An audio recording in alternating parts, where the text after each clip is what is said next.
Hello students, welcome to history class. साडा unit second का question चल रहा सी ब्रिटिश खेती संबंधी नीतियां का वर्णन करो। पिछली क्लास विच असी देखा कि 1793 ईस्वी दे विच लॉर्ड कार्नवालिस ने स्थाई बंदोबस्त ਨੂੰ लागू किया। ये बंदोबस्त बंगाल, बिहार और उड़ीसा विच लागू किया गया। इसकी सब तो महत्वपूर्ण विशेषता सी कि इस बंदोबस्त दे विच जमींदारां नूं भूमि का मालिक मान लिया गया अते उन्हां नूं ही एक निश्चित लगान सरकारी खजाने विच जमा करवाउण दे लई जिम्मेदार रखा गया। अज ऐसे क्वेश्चन असी अगे जारी रखते हुए स्थाई बंदोबस्त के लाभ अते उसके दोषां की चर्चा करांगे। शुरू करते हैं स्थाई बंदोबस्त के लाभ। कुछ इतिहासकारां ने कार्नवालिस के स्थाई बंदोबस्त की बहुत प्रशंसा की है। इन्हां इतिहासकारों के अनुसार स्थाई बंदोबस्त के अनेक लाभ होए, जिमें पहला है सरकार की आमदन निश्चित हो गई। स्थाई बंदोबस्त का सब तो वड्डा लाभ सरकार नूं होया। इस कारण उसनूं हर साल एक निश्चित लगान प्राप्त होण लग पिया, जिस दे नाल उसकी आमदन निश्चित हो गई।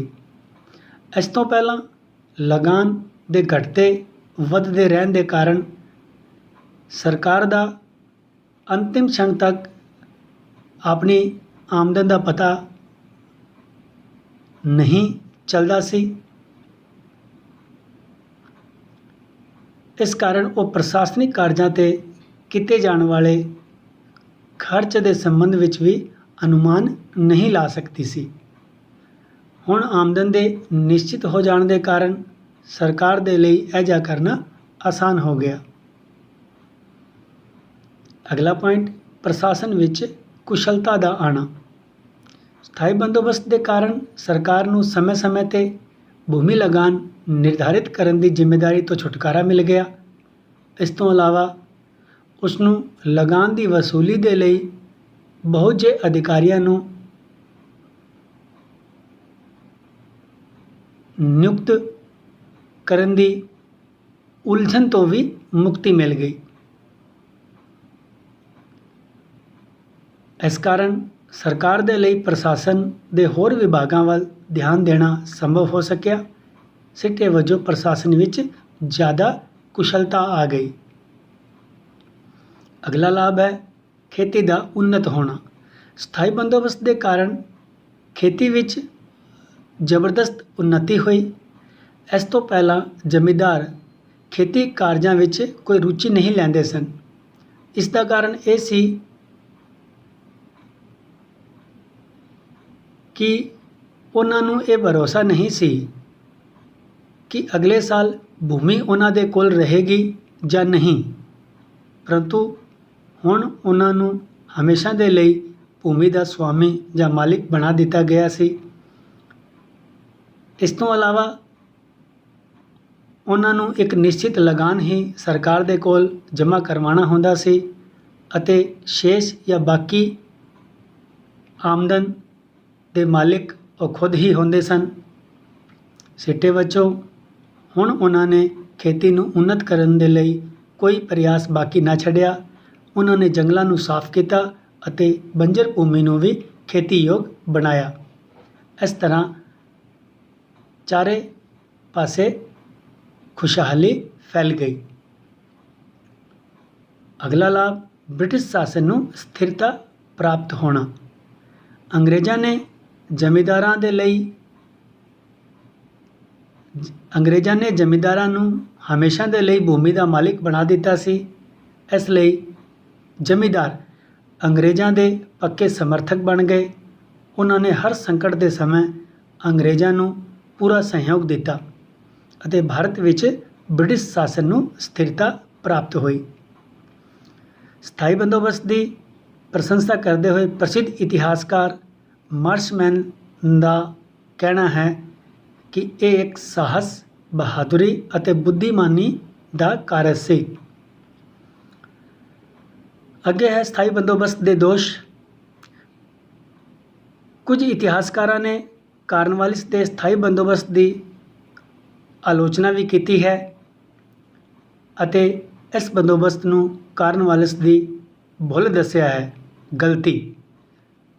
ਉਸ ਦੇ ਅਨੁਸਾਰ ਕਾਰਨਵਾਲਿਸ ਦੇ ਇਸ ਬੰਦੋਬਸਤ ਦੇ ਅਨੇਕ ਦੁਸ਼ਪਰਿਣਾਮ ਵੀ ਨਿਕਲੇ, ਜਿਵੇਂ ਪਹਿਲਾ ਹੈ ਸ਼ੁਰੂਆਤ ਵਿੱਚ ਇਸ ਦਾ ਜ਼ਮੀਂਦਾਰਾਂ ਦੇ ਲਈ ਹਾਨੀਕਾਰਕ ਸਿੱਧ ਹੋਣਾ। ਸ਼ੁਰੂਆਤ ਵਿੱਚ ਸਥਾਈ ਬੰਦੋਬਸਤ ਦਾ ਜ਼ਮੀਂਦਾਰਾਂ 'ਤੇ ਬਹੁਤ ਹੀ ਵਿਨਾਸ਼ਕਾਰੀ ਪ੍ਰਭਾਵ ਪਿਆ। ਇਸ ਦਾ ਕਾਰਨ ਇਹ ਸੀ ਕਿ ਸਰਕਾਰ ਨੇ ਲਗਾਨ ਦੀ ਰਾਸ਼ੀ ਬਹੁਤ ਜ਼ਿਆਦਾ ਨਿਸ਼ਚਿਤ ਕੀਤੀ ਸੀ। ਇਸ ਕਾਰਨ ਅਨੇਕ ਜ਼ਮੀਂਦਾਰ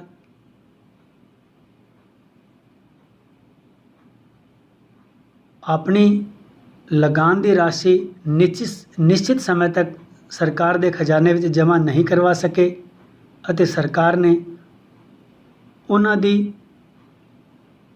ਜ਼ਮੀਨਾਂ ਵੇਚ ਦਿੱਤੀਆਂ।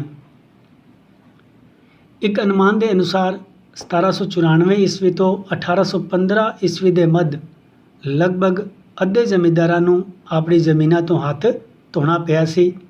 ਇਸ ਕਾਰਨ ਇਹ ਸਾਰੇ ਜ਼ਮੀਂਦਾਰ ਜਿਹੜੇ ਸਨ, ਇਹਨਾਂ ਦੀ ਆਰਥਿਕ ਸਥਿਤੀ ਬਹੁਤ ਹੀ ਤਰਸਯੋਗ ਹੋ ਗਈ ਸੀ। ਦੂਜਾ ਦੁਸ਼ਪਰਿਣਾਮ ਹੈ ਕਿਸਾਨਾਂ ਦੇ ਹਿੱਤਾਂ ਦੀ ਅਣਦੇਖੀ ਕਰਨਾ। ਸਥਾਈ ਬੰਦੋਬਸਤ ਦਾ ਇੱਕ ਹੋਰ ਮੁੱਖ ਦੋਸ਼ ਇਹ ਸੀ ਕਿ ਇਸ ਵਿੱਚ ਕਿਸਾਨਾਂ ਦੇ ਹਿੱਤਾਂ ਦੀ ਪੂਰੀ ਤਰ੍ਹਾਂ ਅਣਦੇਖੀ ਕੀਤੀ ਗਈ ਸੀ। ਉਹਨਾਂ ਨੂੰ ਜ਼ਮੀਂਦਾਰਾਂ ਦੀ ਦਇਆ 'ਤੇ ਛੱਡ ਦਿੱਤਾ ਗਿਆ ਸੀ। ਸਿੱਟੇ ਵਜੋਂ ਜ਼ਮੀਂਦਾਰਾਂ ਨੇ ਕਿਸਾਨਾਂ 'ਤੇ ਮਨਮਾਨੇ ਜ਼ੁਲਮ ਕਰਨੇ ਸ਼ੁਰੂ ਕਰ ਦਿੱਤੇ ਸਨ। ਅਸਲ ਵਿੱਚ ਇਸ ਬੰਦੋਬਸਤ ਨਾਲ ਉਸ ਕਿਸਾਨ ਦੀ ਬੁਰੀ ਤਰ੍ਹਾਂ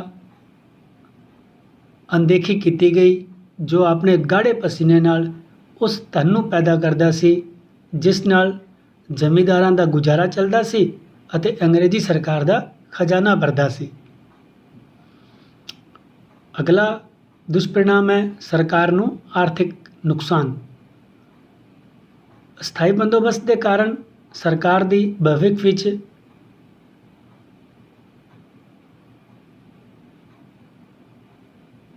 ਅਨੇਕ ਸਮੱਸਿਆਵਾਂ ਦਾ ਉਸ ਨੂੰ ਸਾਹਮਣਾ ਕਰਨਾ ਪਿਆ, ਜਿਸ ਵਿੱਚ ਸਭ ਤੋਂ ਪਹਿਲਾਂ ਉਸ ਨੂੰ ਭਾਰੀ ਆਰਥਿਕ ਹਾਨੀ ਉਠਾਉਣੀ ਪਈ। ਸਮੇਂ ਦੇ ਨਾਲ ਨਾਲ ਭੂਮੀ ਤੋਂ ਪ੍ਰਾਪਤ ਹੋਣ ਵਾਲੀ ਆਮਦਨ ਵੱਧਦੀ ਗਈ, ਪਰੰਤੂ ਸਰਕਾਰ ਆਪਣੀ ਲਗਾਨ ਰਕਮ ਦੇ ਵਿੱਚ ਵਾਧਾ ਨਹੀਂ ਕਰ ਸਕਦੀ ਸੀ। ਇਸ ਕਾਰਨ ਸਥਾਈ ਬੰਦੋਬਸਤ ਸਰਕਾਰ ਦੇ ਲਈ ਲਾਭਕਾਰੀ ਸਿੱਧ ਨਾ ਹੋਇਆ। ਅਗਲਾ ਦੁਸ਼ਪਰਿਣਾਮ ਰਿਹਾ ਅਨੁਪਸਥਿਤ ਜ਼ਮੀਂਦਾਰਾਂ ਦਾ ਉਦੈ। ਸਮੇਂ ਦੇ ਨਾਲ ਨਾਲ ਖੇਤੀ ਵਿੱਚ ਉન્નਤੀ ਹੋਣ ਦੇ ਕਾਰਨ ਜ਼ਮੀਂਦਾਰਾਂ ਦੀ ਆਮਦਨ ਵਿੱਚ ਬਹੁਤ ਵਾਧਾ ਹੋ ਗਿਆ। ਇਸ ਕਾਰਨ ਉਹ ਸ਼ਹਿਰਾਂ ਵਿੱਚ ਰਹਿਣ ਲੱਗ ਪਏ ਅਤੇ ਉੱਥੇ ਵਿਲਾਸੀ ਜੀਵਨ ਬਤੀਤ ਕਰਨ ਲੱਗ ਪਏ। ਉਹਨਾਂ ਨੇ ਆਪਣੀ ਭੂਮੀ ਦਾ ਪ੍ਰਬੰਧ ਆਪਣੇ ਕਰਮਚਾਰੀਆਂ 'ਤੇ ਛੱਡ ਦਿੱਤਾ ਸੀ। ਇਹਨਾਂ ਕਰਮਚਾਰੀਆਂ ਨੇ ਆਪਣੀ ਆਮਦਨ ਵਧਾਉਣ ਦੇ ਉਦੇਸ਼ ਨਾਲ ਕਿਸਾਨਾਂ ਦਾ ਬਹੁਤ ਜ਼ਿਆਦਾ ਆਰਥਿਕ ਸ਼ੋਸ਼ਣ ਸ਼ੁਰੂ ਕਰ ਦਿੱਤਾ। ਇਸ ਤਰ੍ਹਾਂ ਜਿੱਥੇ ਜ਼ਮੀਂਦਾਰ ਤਾਂ ਐਸ਼ੋ ਆਰਾਮ ਦਾ ਜੀਵਨ ਬਤੀਤ ਕਰਨ ਲੱਗ ਪਏ, ਉੱਥੇ ਹੀ ਕਿਸਾਨਾਂ ਦੀ ਦਸ਼ਾ ਦਿਨੋਂ ਦਿਨ ਤਰਸਯੋਗ ਹੁੰਦੀ ਚਲੀ ਗਈ। ਅਗਲਾ ਦੁਸ਼ਪਰਿਣਾਮ ਹੈ ਹੋਰ ਵਰਗਾਂ 'ਤੇ ਕਰਾਂ ਦਾ ਜ਼ਿਆਦਾ ਬੋਝ।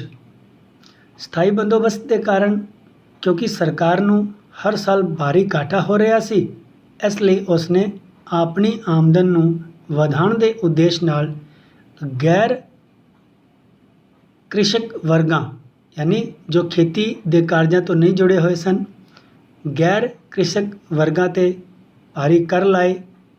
ਇਹ ਸਰਾਸਰ ਅਨੁਚਿਤ ਅਤੇ ਅਨਿਆਂਪੂਰਨ ਕਾਰਵਾਈ ਸੀ ਅੰਗਰੇਜ਼ੀ ਸਰਕਾਰ ਦੀ। ਇਸ ਤਰ੍ਹਾਂ ਇਸ ਵਿਵਰਣ ਤੋਂ ਸਪਸ਼ਟ ਹੈ ਕਿ ਸਥਾਈ ਬੰਦੋਬਸਤ ਦੇ ਜਿੱਥੇ ਲਾਭ ਹੋਏ, ਉੱਥੇ ਇਹ ਬੰਦੋਬਸਤ ਹਾਨੀਕਾਰਕ ਵੀ ਸਿੱਧ ਹੋਇਆ। ਸਟੂਡੈਂਟਸ, ਅੱਜ ਦੀ ਕਲਾਸ ਵਿੱਚ ਇੰਨਾ ਹੀ। ਅੱਜ ਅਸੀਂ ਇਸ ਕੁਐਸਚਨ ਵਿੱਚ ਸਥਾਈ ਬੰਦੋਬਸਤ ਨੂੰ ਪੂਰਾ ਕਰ ਲਿਆ ਹੈ। ਇਸ ਕੁਐਸਚਨ ਵਿੱਚ ਰੈयतवाड़ी ਬੰਦੋਬਸਤ ਅਤੇ ਮਹਿਲਵਾੜੀ ਬੰਦੋਬਸਤ ਬਾਕੀ ਹਨ, ਜਿਨ੍ਹਾਂ ਦੀ ਚਰਚਾ ਅਸੀਂ ਅਗਲੀ ਕਲਾਸ ਵਿੱਚ ਕਰਾਂਗੇ। ਤੁਸੀਂ ਨਾਲ ਪ੍ਰਸ਼ਨਾਂ ਦੇ ਨੋਟਸ ਬਣਾਉਂਦੇ ਰਹੋ ਤਾਂ ਕਿ ਭਵਿੱਖ ਵਿੱਚ ਕਿਸੇ ਵੀ ਤਰ੍ਹਾਂ ਦੀ ਪਰੇਸ਼ਾਨੀ ਨਾ ਆਵੇ। ਜਦੋਂ ਆਮਣੇ ਸਾਹਮਣੇ ਕਲਾਸ ਲੱਗੂਗੀ, ਉਦੋਂ ਇਹਨਾਂ ਪ੍ਰਸ਼ਨਾਂ ਤੋਂ ਸੰਬੰਧਿਤ ਔਰ ਕੁਝ ਮੁੱਖ ਵਿਸ਼ੇਸ਼ਤਾਵਾਂ ਜਾਂ ਗੱਲਾਂ ਤੁਹਾਨੂੰ ਦੱਸੀ ਜਾਣਗੀਆਂ। ਅਗਲੀ ਕਲਾਸ ਵਿੱਚ ਫਿਰ ਮਿਲਦੇ ਹਾਂ। ਬਹੁਤ ਬਹੁਤ ਧੰਨਵਾਦ।